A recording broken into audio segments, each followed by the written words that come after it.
Wherever you go, whatever you do, throw a little at it. Omax, Vest and Briefs.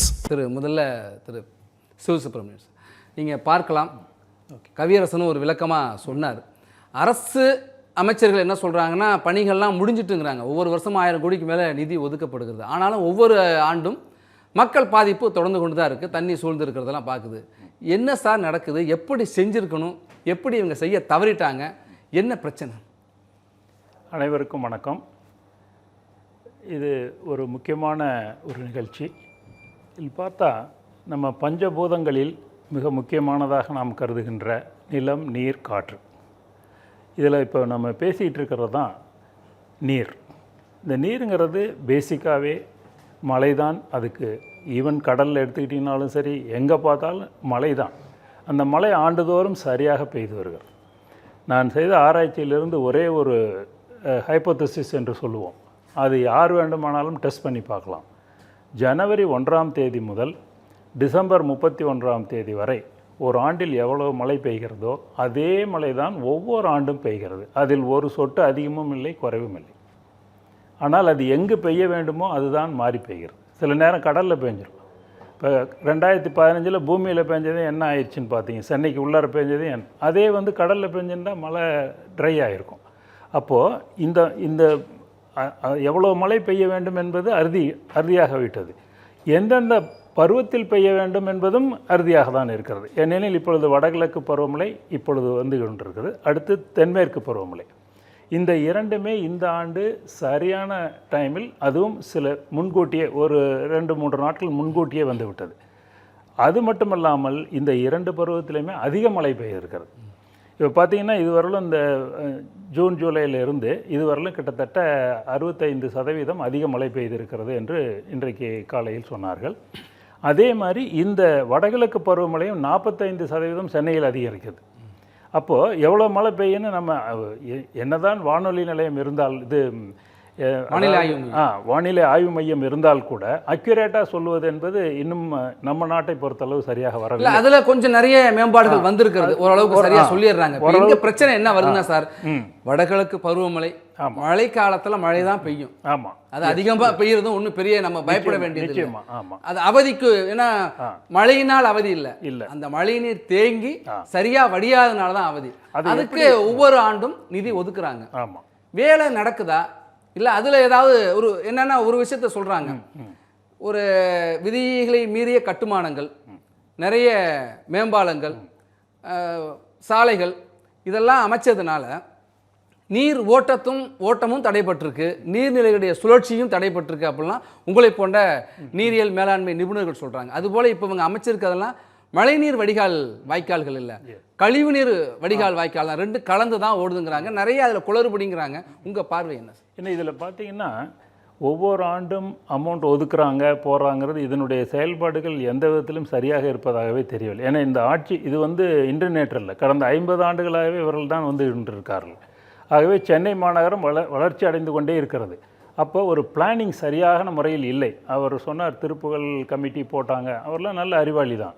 But எந்த அறிவும் இங்கே செயல்பட மாட்டேங்குது. அப்படின்னா there is something wrong in the political arena. அதில் பார்த்தீங்கன்னா அமௌண்ட் ஒதுக்குறாங்க, பட் செயல்பாடு வரல. அப்படிங்கும்போது அதனுடைய எஃபெக்ட் சின்ன மழை வரும்போதே கண்டுபிடிக்க முடியுது.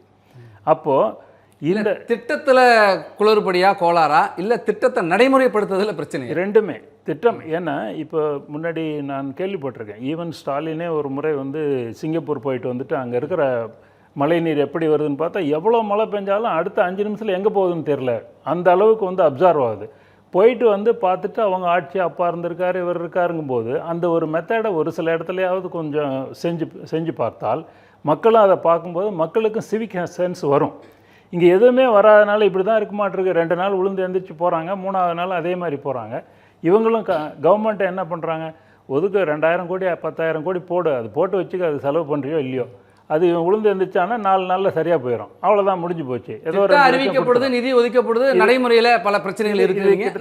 4வது வருஷமும் இப்படி தான் போய்கிட்டு இருக்கு, 40வது வருஷமும் இப்படி தான் போகுது ஒழிய இது இந்த ஜென்மத்தில் இவங்க சரி பண்ணுவாங்கன்றது எனக்கு என்னமோ சரியாக பேசலாம். நம்ம தொடர்ந்து பேசலாம். பேராசிரியர், இப்போது நிறைய இன்னொரு உங்களை போன்ற நிபுணர்கள் என்ன சொல்கிறாங்கன்னா, திட்டமிடப்படாத நகரமைப்பு, விதிமுறைகளை மீறிய கட்டுமானங்கள், இதனால தான் வந்து அதே போல் முறையான செயல்படுத்தப்படாத வடிகால் திட்டங்கள், தடுப்பு திட்டங்கள், இதுதான் தொடர்கிற அந்த பிரச்சனைக்கு காரணம் அப்படின்னு சொல்கிறாங்க. சரியா? அது இது முக்கியமான விஷயந்தான். இதுக்கு ஒரே ஒரு உதாரணம் சொல்லணுன்னா, இப்போ தீபாவளி முடிஞ்சது.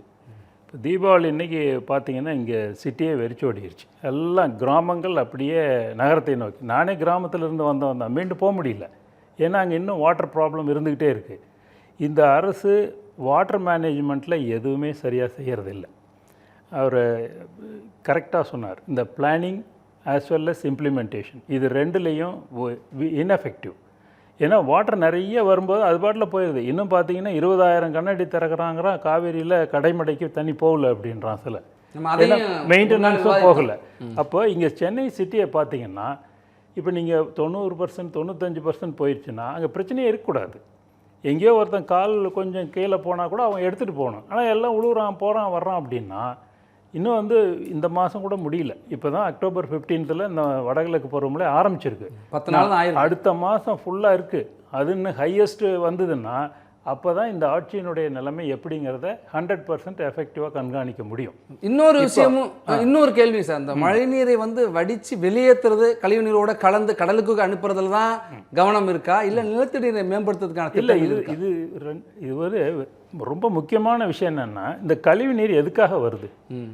நீங்கள் வாட்டர் எக்கச்சக்கமாக கொடுக்குறீங்க. இங்கே அங்கே 7-8 ரிசர்வேயரை போட்டு விட்டு தண்ணி எக்கச்சக்கமாக கொடுக்கும்போது அந்த தண்ணியை அசுத்தப்படுத்தி போக வேண்டியது தான். அது அவங்க வீட்டிலையே வந்து தண்ணீரை தேவையான அளவு சேகரிக்கிறதுக்கு எல்லாத்தாலேயும் முடியாது. ஒரு 40% இருக்கிறவங்க, இப்போ நான்லாம் பார்த்தீங்கன்னா ஈவன் இப்போ நான் ஆவடியில் இருக்கேன், வீடு வாங்கும்போது 20 10 20,000 ரூபாய் வாட்டருக்காக வாங்கினாங்க. பட் இன்னைய வரல 5 வருஷமாக எந்த விதமான கனெக்ஷனும் இல்லை. பட் ஐ ஆம் யூஸிங் ரெயின் வாட்டர் அலோன்.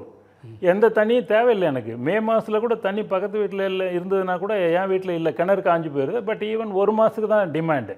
ஆனால் இவங்க எப்போ பார்த்தாலும் தண்ணி கொடுத்துக்கிட்டே இருக்கும்போது அந்த இல்லாதவங்களுக்கு கொடுங்க, இருக்கிறவங்களுக்கும் தண்ணி போயிட்டே இருக்கும்போது அந்த தண்ணி ஆட்டோமேட்டிக்காக வந்து வேஸ்ட் ஆகி கழிவு நீரை சுத்தப்படுத்துறதும் கிடையாது. இல்லை, ஒவ்வொரு வருஷமும் 1000 கோடி, 5000 கோடி, 1500 கோடி, 2500 கோடி அப்படிலாம் நிறைய சொல்கிறாங்க. இப்போ நீர்வளத்துறை அமைச்சர் என்ன சொன்னார்னா, கடந்த மாதம் ஒரு பேட்டியில் சொன்னார், சென்னை, செங்கல்பட்டு, திருவள்ளூர், காஞ்சிபுரம் ஆகிய 4 மாவட்டங்களில் இருக்கிற நீர்நிலைகளை மேம்படுத்துவதற்காக 338 கோடி ரூபாய் நிதி ஒதுக்கி அந்த திட்டத்தை இந்த விரைவில் முடிச்சிருவோம், இல்லை மழை தொடங்கத்தாலே முடிச்சிருவோம்னா சொன்னார். இல்லை, இதுக்கு பேர் தான் வெத்து வேட்டுன்னு சொல்கிறது. நீங்கள் இதே 1000 கோடியோ 10,000 கோடி கூட சொல்லுங்கள், யாருக்கு தெரிய போகுது? ஏன்னா நானே ஒரு வேர்ல்டு பேங்க் ப்ராஜெக்டில் டேங்க் டெவலப்மெண்ட்டில் ஒர்க் பண்ணேன் 2011 to 14 எவாலுவேஷன். அதில் பார்த்தீங்கன்னா கிட்டத்தட்ட 40 லட்சம் 50 லட்சம்னு ஒரு டேங்க் ஒதுக்குறாங்க. அந்த 50 லட்சத்தில் வந்து அவங்க என்ன நினைக்கிறாங்களோ அதை தான் செய்கிறாங்களோ ஒழிஞ்சு உண்மையாக பாதிக்கப்பட்ட விவசாயிகள் என்ன செய்யணும்னா அவங்கள வச்சுக்கிறதே இல்லை. ஈவன் வேர்ல்டு பேங்க் வந்து விவசாயிகள் மூலமாக தான் செய்யணுன்றாங்க. அந்த வேர்ல்டு பேங்க் செய்யும்போது அவன்கிட்ட கையெழுத்து வாங்கிட்டு அதோடு சரி, அவனை கண்டுக்கிறதே கிடையாது. இப்போ இது திமுக ஆட்சியினுடைய பேசிக்ஸ்லேருந்து வந்ததுனால அதில் எனக்கு நல்ல எக்ஸ்பர்டைஸ் இருக்குது. அதனால தான் இன்றைக்கி ஒரே ஒரு பாயிண்ட் என்னென்னா, நீங்கள் இன்றைக்கி 39,000 ஏரிகள் இருக்குது அப்படின்ட்டு பிடபிள்யூடி சொல்கிறான். கவர்மெண்ட் என்ன சொல்லுது, 41,000 ஏரி இருக்குன்றது. அதனுடைய ஆயக்கட்டு 10 லட்சம் ஹெக்டேர். ஆனால் இப்போ இருக்கிறது வந்து 3.9 தான் அது வந்து இரிகேட் ஆகிற மாதிரி சொல்கிறேன். மீதி 60% எங்கே போச்சு? இப்போ சென்னை சிட்டியில், சென்னை கடந்து தமிழ்நாடு முழுக்க இருக்கிற, தமிழ்நாடு முழுவதும் இல்லை, சென்னை சிட்டியில் இந்த பிரச்சனைகள் இங்கே மட்டும் இல்லை, எங்கே பார்த்தாலும் அது அப்படியே இருக்குது. எல்லா மாநகராட்சியில் இருக்குது, எல்லா நகராட்சி, பேரூராட்சி, கிராம ஊராட்சிகள்லையும் இருக்குங்கிறீங்க. நம்ம பேசலாம் சார். சிவசுப்ரமணியன் சார், நிறைவு சார், என்ன செய்திருக்கணும் சார்? இனிமையாவது என்ன செய்யணும், இல்லை இப்படி தான் இருக்குமா? இல்லை, இப்போ முக்கியமாக பார்த்தீங்கன்னா நம்ம இப்போ பேசுனதுலேருந்து கழிவுநீர் அண்ட் ரெயின் வாட்டர் ஹார்வெஸ்டிங், இந்த ரெண்டுக்குமானதுமே தண்ணீர் போவதற்கான, கழிவுநீர் போவதற்கான கால்வாய் வேண்டும், அண்டு ரெயின் வாட்டர் ஹார்வெஸ்டிங்கு வேணும். இது ரெண்டுமே சரியில்லைன்னா அந்த பிளானிங் சரியாக இல்லைன்னு தான் அர்த்தம். அப்போது இது 4-5 வருஷமாக கலந்து தானே இருக்குங்க. கலந்து தான் இருக்குன்னா கூட நீங்கள் எப்படி பைப்பு 2 ஒன்றா இருந்ததுன்னா எப்படி போய் கலக்கும்? அது ஏதோ சம்திங் ராங் ஆகுது, அந்த பிளானிங்கில் சம் ப்ராப்ளம் இருக்குது. இப்போ இதுக்கு ஒரு முக்கியமான விஷயம் என்னென்னா, இந்த ரெயின் வாட்டர் ஹார்வெஸ்டிங் வந்து எப்பெல்லாம் அதிக மழை பெய்யுதோ அப்போ தான் போகுது. இப்போ அதை விட்டுட்டு சென்னையில் அந்த காலத்திலேருந்தே ட்ரிங்கிங் வாட்டர் ப்ராப்ளம் நிறைய இருக்குது.